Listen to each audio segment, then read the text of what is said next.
nom du Père, du Fils et du Saint-Esprit. Amen. Mes très chers frères et sœurs, nous célébrons aujourd'hui la présentation de la Vierge Marie au Temple.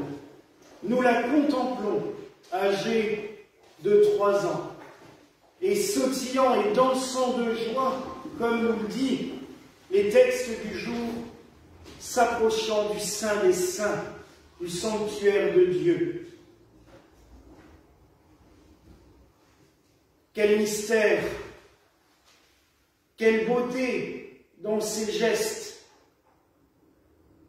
Marie a été consacrée à Dieu, c'est ce que nous disent les textes apocryphes, puisque la fête d'aujourd'hui est issue de ces textes, et avec l'Assomption, c'est une des plus anciennes fêtes. Souvent, elle est mentionnée, dans le temps, elle a été mentionnée au calendrier, maintenant le 21 novembre, elle n'est même plus indiquée, mais dans notre liturgie gallicane, elle est toujours célébrée ce dernier dimanche de novembre, ce dimanche qui annonce l'Avent traditionnel la semaine prochaine. Marie, d'après le proto-évangile de Jacques, aurait été consacrée à Dieu dès sa conception, puisque Anne et Joachim, ses parents, étaient touchés par la stérilité. Et nous le lisons lors de la nativité de Marie le 8 septembre, que Anne fit des prières ardentes au Seigneur en lui disant « Mais permets-moi d'avoir cette grâce, d'avoir un enfant, et si je l'obtiens de ta part, je consacrerai cet enfant à Dieu. » Elle ne savait pas à quel point ces paroles étaient prophétiques et à quel point le Seigneur avait déjà une vision très particulière pour Marie. Comme nous l'avons lu, à 2 ans, ils se dirent qu'est-ce qu'on fait? On l'amène au temple. Ils vont attendre quand même 3 ans pour que l'enfant ne souffre plus autant. Oui, mais je vois des yeux qui... On n'était pas dans la politique de l'enfant roi comme maintenant. À l'époque, un enfant, à 3 ans, il était déjà confronté à des choses et à des réalités bien plus dures que nous. Et je vous rappelle qu'à 12 ans, ils étaient mariés. Donc, on avançait quand même beaucoup plus vite en besogne que de nos jours. De nos jours, c'est vrai qu'un enfant à 3 ans, souvent, il joue encore avec ses petites voitures et on se demande... il y a même des parents qui se demandent s'il faudrait les scolariser aussi jeunes. Donc, à l'époque, c'était pas la même mentalité. Il faut se replacer dans le contexte.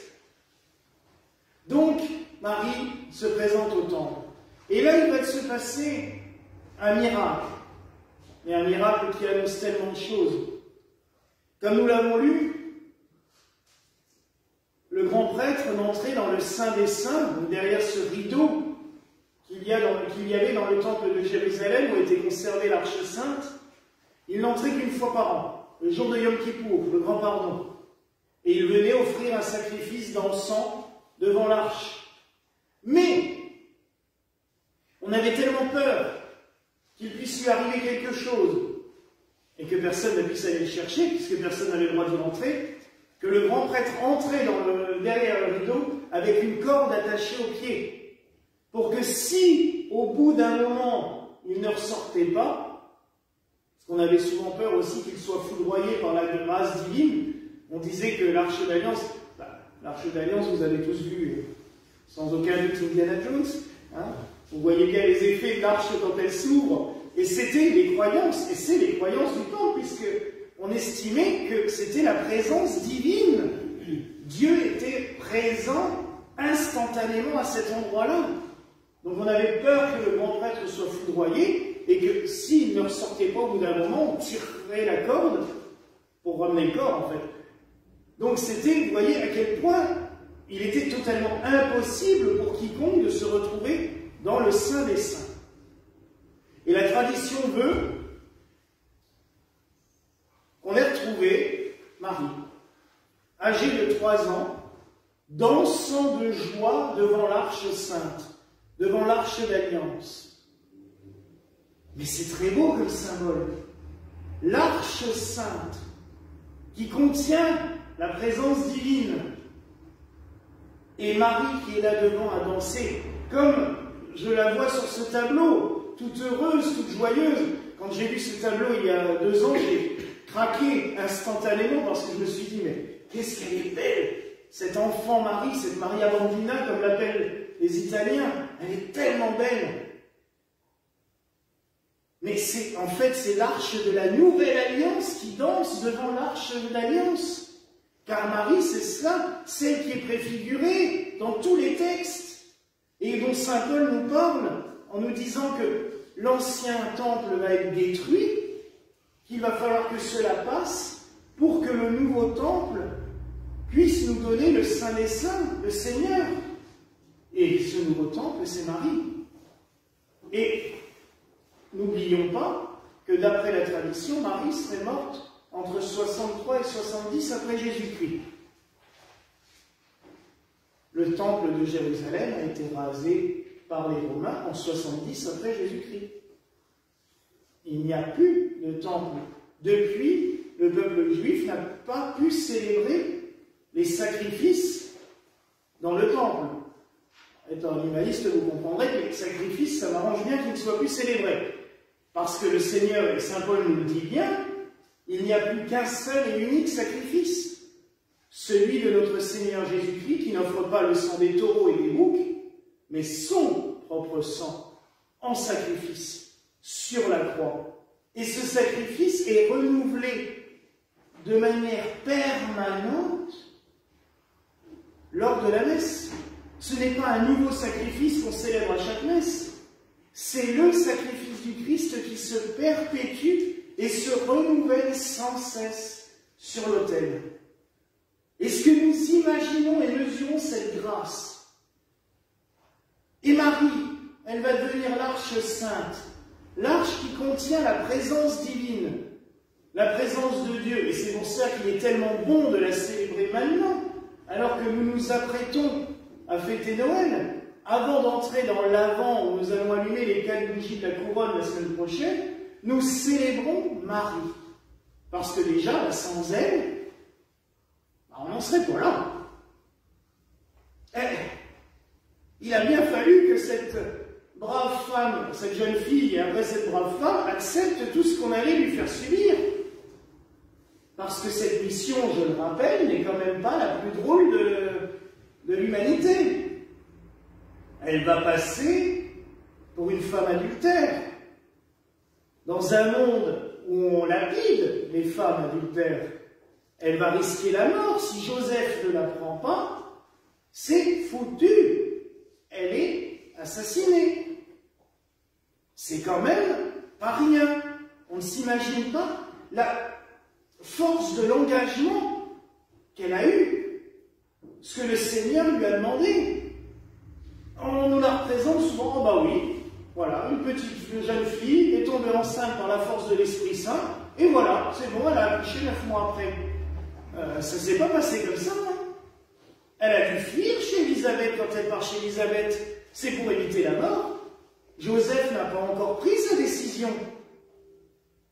Il hésite, il doute. C'est pour ça que j'aime beaucoup notre sonnerie de l'Avent, parce que Marie sonne toute seule pendant un moment. Il faut 4 à 5 minutes pour que la grande cloche Joseph sonne. Comme pour montrer l'hésitation. Et seulement après, il s'unit à elle pour sonner. Et ça sera comme ça jusqu'à Noël. Mais c'est très beau. Parce que Marie a été seule face à cette situation. Imaginez sa peur d'aller voir Joseph en lui disant « je suis enceinte ». Et la tête de Joseph quand elle va lui dire « je suis enceinte du Saint-Esprit ». Il y a quand même de quoi... Et on le sait, et c'est pas une blague, l'Évangile nous le dit qu'il va hésiter. Joseph est un homme juste, il ne veut pas répudier Marie parce qu'il sait ce qui va arriver. S'il la répudie, c'est un trou sur la place publique et on la lapide à mort. Et c'est pour ça qu'elle part chez Élisabeth. Les pères de l'Église ont toujours été clairs. Elle va se réfugier là-bas pour éviter la mort. Mais Joseph va la prendre chez elle, chez lui. Parce que l'ange est venu le rassurer aussi, il va lui dire « Ne crains pas, n'aie pas peur, Ce qui lui arrive vient de Dieu. N'hésite pas à la prendre. Et là, oui, ils vont pouvoir avancer ensemble. Mais le reste, on vous racontera jusqu'à Noël, parce on rentre dans les détails. Toute la liturgie jusqu'à Noël nous dit tout ce qui va leur arriver. Et c'est quand même compliqué. Sans compter ce qu'elle va subir après, hein, parce qu'on va quand même tuer son fils et le torturer devant elle.